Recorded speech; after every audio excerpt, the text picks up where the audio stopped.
guys, so I just wanted to come to you all live today, and it's called Cooking in the Kitchen with Tammie, and we're going to do a 10-minute power pressure meal.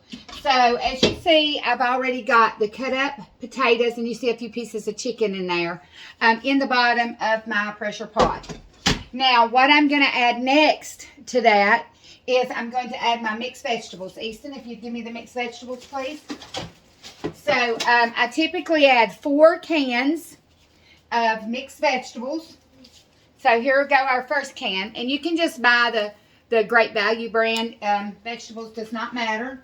So you're going to pour those on top of the potatoes. Go ahead, Easton. Just go ahead. And so we're going to pour 4 cans of that on top of the potatoes. And then, of course, I have this big can. It's Veggie-All.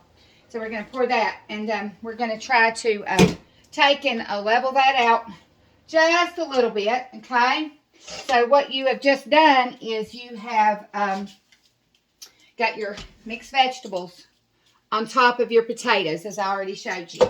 Okay, what we're going to do next is we're going to take our chicken, and we've cut that up pretty finely into small pieces. I just used breast and cut them up with a pair of cutting scissors. So I'm going to lay that chicken on top of that in the power pressure cooker. And I'm going to spread that chicken out evenly. You always want to make sure your chicken is, on top. Okay. Now, what I have in this bowl here is a mixture of cream of celery, cream of chicken, and cream of mushroom. And, if it's not runny enough, just kind of like, you don't want it too runny, but you don't want it too thick. But what you're going to do is you're going to pour that in. You're going to pour that in your crock pot, or your pressure power steamer, I'm sorry. You're going to cook that in your pressure power steamer. And this takes 10 minutes to get all this together. Now, it takes about an hour cooking it once we get it in our pressure power cooker. Okay? And one of the things you want to do is make sure you get every bit of your ingredients out of that, because you're going to need all your ingredients. So once you get that ingredients out, just take your spatula, your ladle, whatever you have, and put it into that. And then I just personally just take some oregano, and then I take some parsley, because we all know that parsley makes things taste good, right?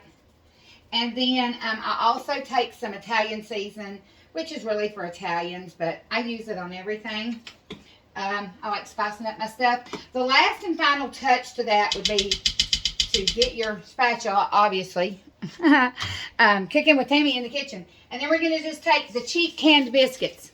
So you see I already have those. And you're going to place those canned biscuits on top of, on the very top of your crock pot.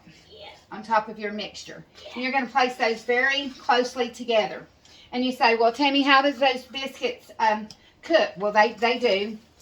We obviously just dropped a biscuit in the floor. We're not going to pick that one up. I'm going to show you what this is going to look like here in just a minute. Close the microwave door, please. So you're just going to continue to lay the canned biscuits. You want me to pick that corner? Yeah, throw that one in the trash, please. On top of your mixture. I don't think we're going to need those, Easton. So you want me to put it... So, just throw those away, please. Throw them away. Mm-hmm. So, what we have done is we have created now what looks like this. So, you're going to have your canned biscuits. So, what I'm going to do is I'm going to put this in my crock pot with the lids on those, Easton.